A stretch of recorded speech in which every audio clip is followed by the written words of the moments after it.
Les odeurs, celles dont je me souviens, c'est celle de l'ouverture de l'écoutille à l'atterrissage dans les steppes du Kazakhstan. L'odeur de la terre. Elle, c'est Claudie Aigneret, la première femme européenne à être allée dans l'espace. Et elle nous explique comment on vit dans une station spatiale. Est-ce qu'on flotte dans l'espace? Vrai, mais on flotte pas comme dans l'eau. On est, avec la vitesse de satellisation, en chute libre autour de la Terre. Et quand on est en chute libre, on ne ressent pas les effets de la gravité. Donc on va pas marcher avec ses pieds sur Terre. Flotter, c'est peut-être pas le bon terme. On se repose sur une paroi et on avance à l'intérieur de la station. Un peu comme si on flottait, ouais. Dans l'espace, est-ce qu'on voit les étoiles en permanence? C'est vrai, une station spatiale, elle est à 400 km en orbite, donc elle est pas tellement plus proche des étoiles qu'on l'est quand on a les pieds sur Terre. On est au-delà de l'atmosphère, donc on voit très bien ces étoiles sans le scintillement. Est-ce qu'on mange la même chose que sur Terre? Pas tout à fait comme sur Terre. On ne peut pas emmener tout son appareillage de cuisine et toutes ses provisions du marché. Alors, on a plutôt une nourriture lyophilisée qu'on va reconstituer avec de l'eau. Une nourriture conditionnée, préparée,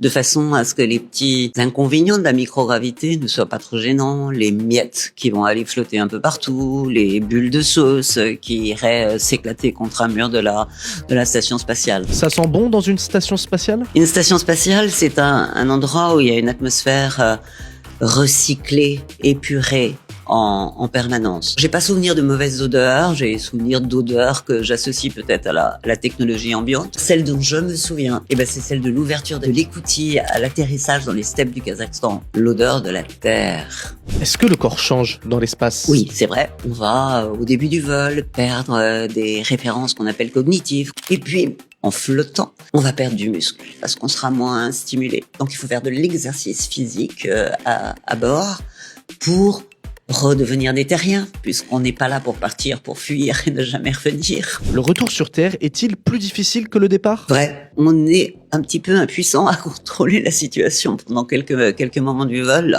Rentrer dans l'atmosphère, l'impact de l'atterrissage, bien évidemment, sont quand même des moments auxquels on n'est pas complètement préparé, mais qui font partie de l'aventure. Et moi, j'ai adoré ces sensations. Et après, il faut quelques temps pour se réadapter à tout ce qui fait le terrien dans le champ de gravité.